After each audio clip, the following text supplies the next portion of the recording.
Este programa tem o apoio de BetClick. Olá, eu sou a Luana do Bem e estou aqui de trator na companhia do casal Pereira que não liga nada a futebol. Pois bem, vão ter relevado a passar pelo meio da sala, amigos.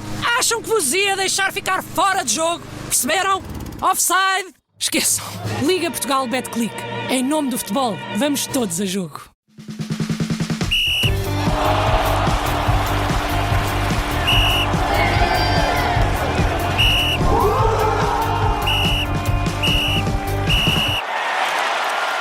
Sem falta da Rádio Observador, o podcast onde analisamos os vários lances dos jogos que aqui acompanhamos. Hoje, terceira jornada do Campeonato Nacional, Porto 2, Alverca 0, num jogo com 2 golos anulados ao Futebol Clube do Porto e com uma arbitragem de João Pinheiro, o nosso mundialista, Pedro Henriques. Boa noite, vamos lá então à análise dos lances. Vamos a isso. Ao minuto 31, Barbero, havia penalti deste jogador do Aroca a favor do Futebol Clube do Porto?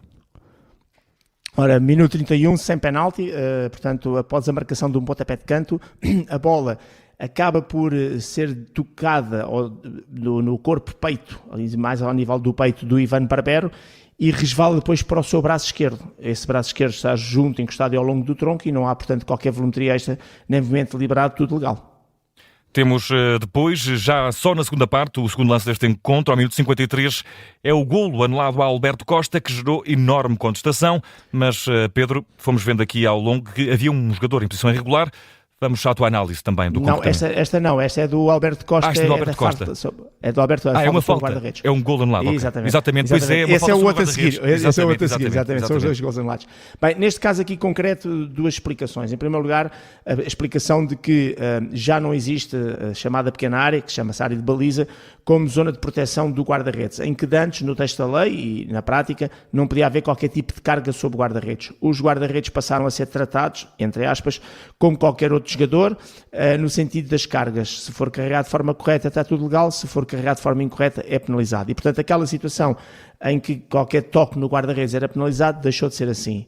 À parte disto, o que acontece é que os jogadores, quando saltam, e neste caso quem está a atacar, e neste caso foi o Alberto Costa, ao saltar e ao ir disputar a bola com os guarda-redes, o que acontece normalmente é que os jogadores vão de cabeça, onde os guarda-redes vão com os braços e mãos. E um jogador, ao ir de cabeça disputar essa bola, a única coisa que pode fazer para ser legal é tocar na bola. Porque normalmente o que acontece é que muitas vezes utilizam a própria cabeça, ou muitas vezes utilizam o corpo ou os próprios braços, e neste caso, entendas aqui quem está a atacar, para tocar e nas luvas, nas mãos, com as luvas obviamente, e nos braços do guarda-redes. E este contacto acaba por ser uma carga incorreta, porque tu ao saltares e ao tocares tiras os braços e as mãos da posição em que o guarda-redes está, e por isso se torna falta. Isto para dar a explicação em termos genéricos.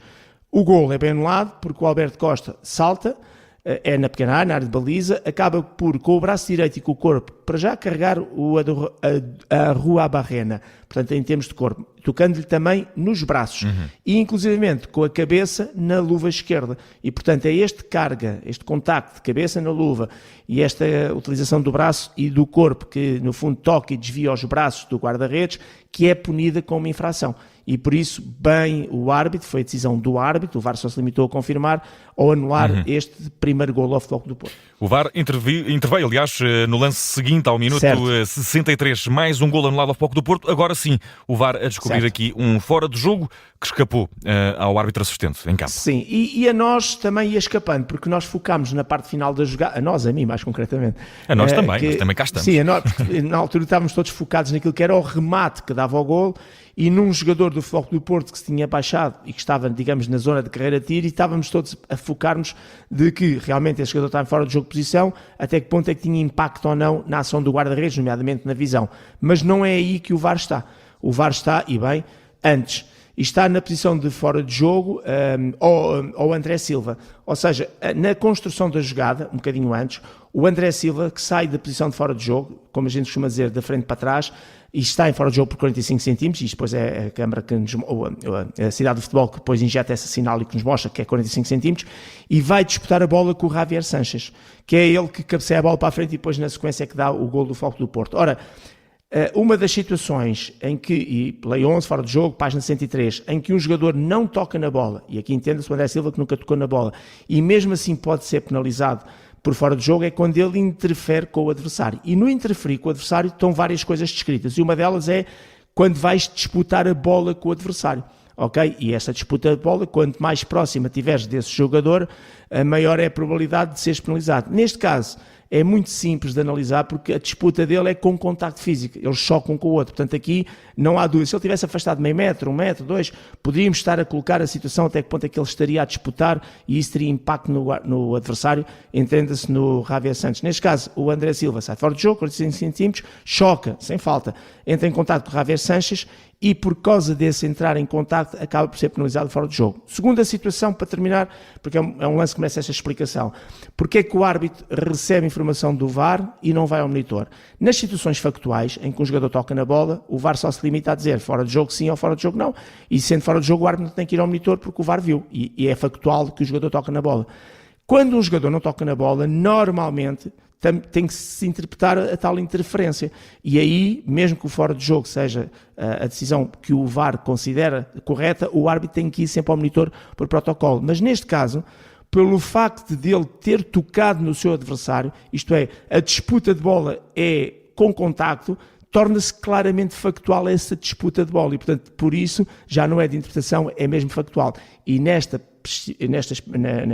perspectiva, bem o vídeo-árbitro a dar informação ao árbitro e o árbitro a perceber do que é que estava a acontecer, não ter que ir ao monitor. Portanto, dupla decisão correta, há fora de jogo do André Silva, os tais 45 centímetros, e bem no sentido do protocolo de o VAR ter dado informação e o árbitro ir ao monitor, porque acaba por se tornar não de interpretação, mas factual, porque houve realmente disputa de bola com o tal contacto.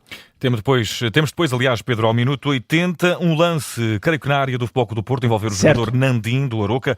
Resta saber se havia motivos para penalti. É sem penalti. Sem penalti. O Nandim esboça ali aquele protesto de quem teria sido. Ele faz ali um gesto, tem sido agarrado, neste caso pelo Jakub Kior, mas depois as 3 ou 4 repetições que deram, e uma por trás da baliza, percebe-se que há contacto, mas não há infração. Ou seja, o Kior não empurra, não carrega, não agarra o avançado uruguai do Aroca e, portanto, ele, Nandim, o Dylan Nandim, ao sentir esse contacto, acaba por, eu digo isto, não é na perspectiva que ele tentou cavar a falta, mas deixa-se cair de forma fácil. E, portanto, tudo legal e sem infração e sem motivo para pontapé de penalti.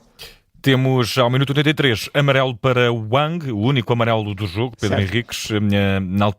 Talvez tenha faltado um outro, mas já vamos falar disso. Vamos falar deste amarelo do Wang que não te deixou qualquer dúvida. Foi daqueles movimentos, pé com sola para baixo, não é? Certo. Foi bem advertido exatamente por entrar de sola, de cima para baixo, no pé direito do Tiago Gaio, e acabou por, desta forma, fazer uma coisa que é jogo perigoso.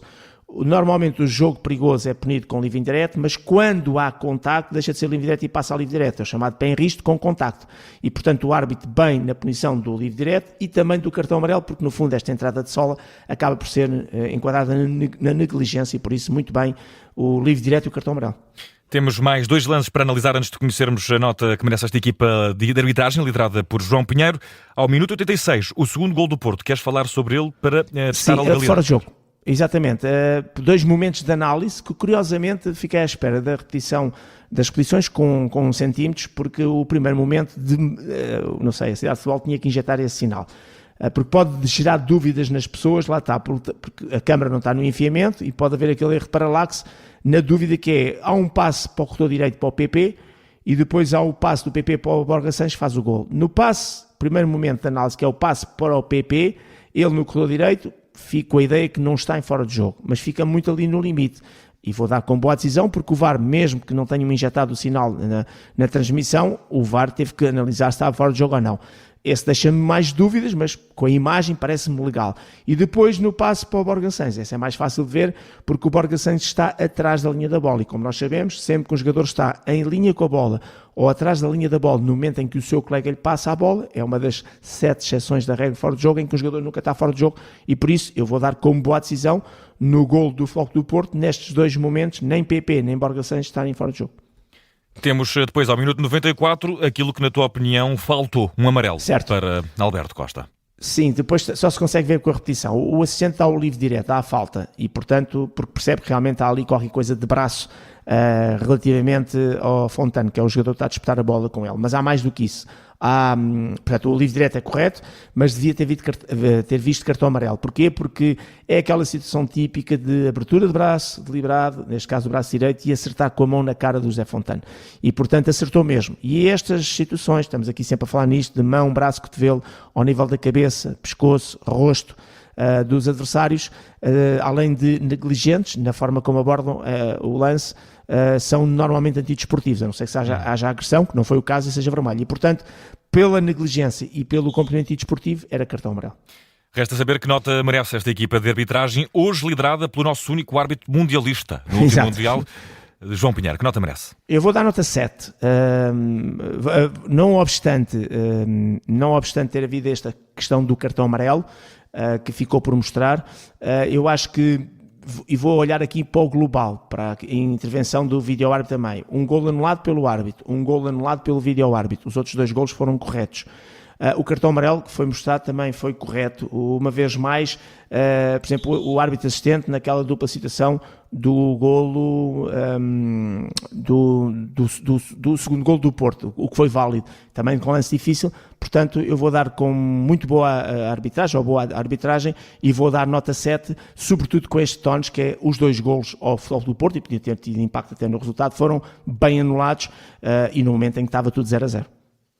Pedro Henrique, está feito e entregue, mais um sem falta, avaliação à equipa liderada por João Pinheiro no Porto 2, Arouca 0, nota 7, uma positiva bem simpática no fecho desta terceira jornada do campeonato. Pedro Henrique, cá estaremos para a próxima jornada, também para os compromissos europeus do Benfica frente ao Horus, para tentar chegar à Liga Europa, e podemos também sempre ouvir o Pedro Henrique em sede de O Campeão é, com notas de 0 a 20 aos protagonistas do dia no mundo do desporto, aqui na Rádio Observador. Um grande abraço, Pedro, bom descanso.